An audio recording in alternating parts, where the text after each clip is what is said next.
Hello, Emergence. It's great to be with you all today as we continue in the book of Acts. Today we come on one of the most famous encounters in all of Scripture and probably one of the most shocking, and that is the conversion of Saul of Tarsus, the great persecutor of the church, to the Apostle Paul, the most influential follower of Jesus in the history of the world. Paul was a devout Jew. He spent his life studying the Jewish law and following the law. He said, "I was advancing in Judaism beyond many of my own age among my people. So extremely zealous was I for the traditions of my fathers."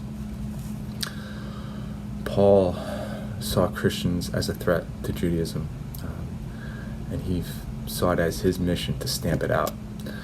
In Galatians, Paul says, "I persecuted the church violently and tried to destroy it." We just witnessed Paul leading a group of people to stone and kill Stephen for speaking about Jesus.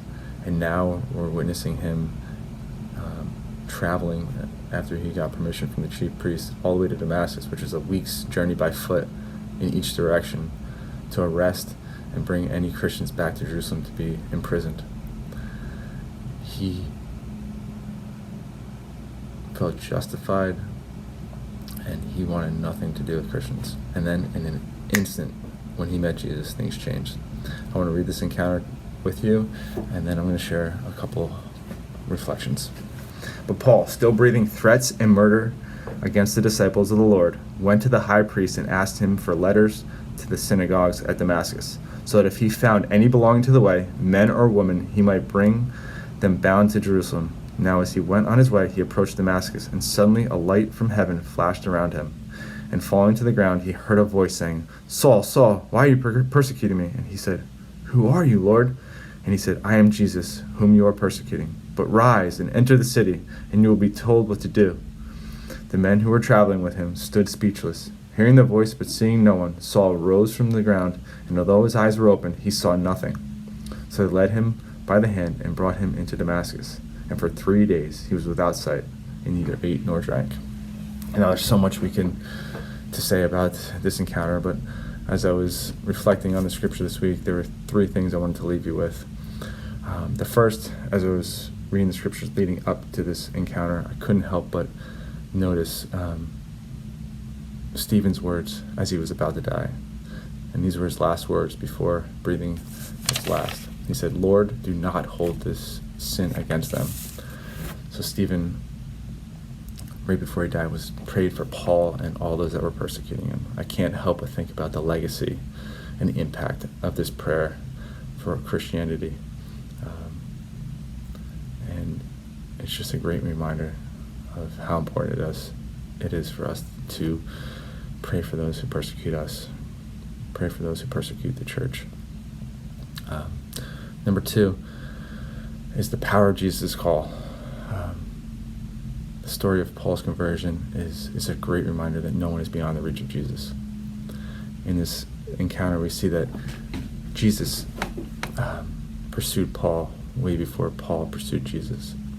And that's the same for all Christians. We're all dead in our sin. We all wanted nothing to do with the things of God. And then Jesus called us to him. He opened our eyes and softened our hearts so we could receive the gospel and have new life in him. Don't ever think anyone's beyond the reach of Jesus. He can reach the worst of sinners, as Paul called himself. And then finally, number 3, Jesus walks with us. He's not a distant God. As he encounters Saul on the road to Damascus, he says, "Saul, Saul, why do you persecute me?"